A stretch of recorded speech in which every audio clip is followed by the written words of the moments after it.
In this video, I'll walk you through the steps you need to achieve home wiring mastery. I'll share with you the complete blueprint to your success, so make sure to pay close attention, stop whatever you're doing, and take notes. But before we go any further, let's recap what I covered in the last 3 videos. In the first one, I told you why getting your electrical advice from an outdated how-to book or a YouTube video produced by Harry the Handyman isn't the best way to learn how to deal with home electrical repairs or projects.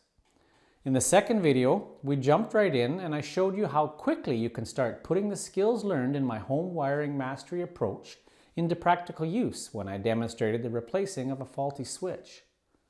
In the third video, we got right into the heart of the home's electrical system and showed you what's inside that mysterious box I call the belly of the beast. So in case you haven't watched the first 3 videos yet, make sure you do that right now because we covered a lot of important things and I don't want you to miss out on them. So what is required to get to the level of home wiring mastery? What steps does a responsible DIYer need to take to become a weekend wiring warrior? Well, the first thing you need to ask yourself is this: do I want to do this myself, or would I rather just leave it to a professional? The motivation of simply saving yourself some money should not be the answer here.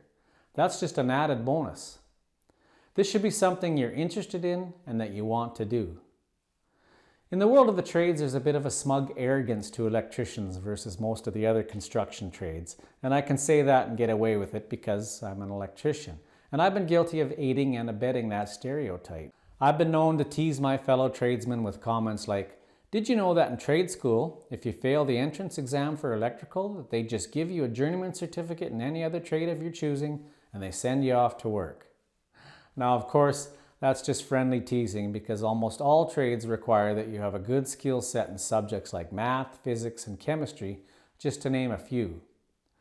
So if you have an interest in doing your own electrical work and you have some level of mechanical skills and enjoy working with hand and power tools, then by all means, there is no legal or moral reason that you cannot do this yourself. The law allows a homeowner to work on his or her own home to varying levels of complexity.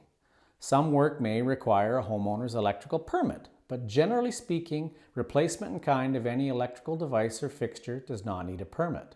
Adding to or altering the system does need a permit. This is something that's usually controlled by your local municipality or your construction authority, so you need to know the rules in your particular area. So if you determine that this is a skill set you'd like to attain, then here's what you need to know to become a safe and competent electrical DIYer. There's a certain level of inherent risk that exists in electrical work, more so than in most trades. How many investigation reports on house fires have you heard the statement, "The cause of the fire was determined to be a broken sewer line"? And furthermore, how many injuries or deaths have been caused by a burst water line?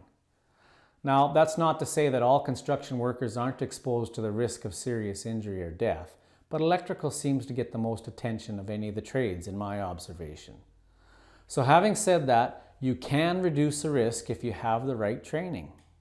Knowledge is power. Pardon the play on words.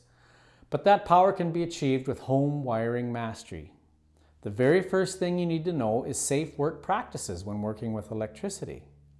The number one rule you need to know and practice is to shut off the power to whatever project or repair you're working on. The second rule is to educate yourself so that you know what you're doing and knowing that you're doing it right. It's not enough to have installed a new receptacle or replaced that faulty switch and kept yourself safe from electrical shock or electrocution, but restoring power and energizing an unsafe installation or repair, now that has the potential to endanger others and introduces a risk of property damage and loss. So, to summarize, the road to home wiring mastery is this. Number 1, you have to have the desire and certain basic skills. Number 2, you must follow all safety precautions.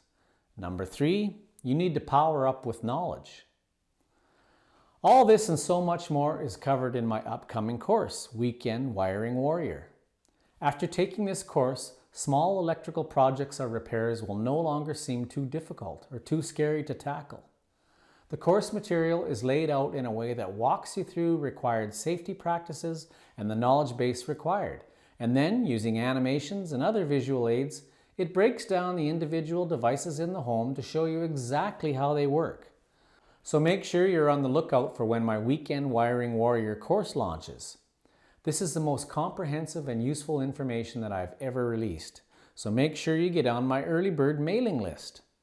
Everyone on the early bird wait list will get access to the registration link the night before the program launches to the general public. Make sure you register your spot right now because there's only a limited number of spots available and I don't want you to miss it. Just click on the link below this video, enter your name and email address to get early access. In the next video, I'm going to share with you my personal experience in learning the electrical trade and the important revelation I had when I came to realize the one critical thing I needed in order to become a good electrician. That realization is what motivated me to pass my knowledge and expertise on to others. You'll discover what others have said about my assistance that I've provided them over the years and just how valuable they found it. And you'll get a glimpse into their views of my teaching style and the scope of knowledge that I've shared with them. So stay tuned because you don't want to miss the next video. Thank you so much for watching this one, and I'll see you in the next video.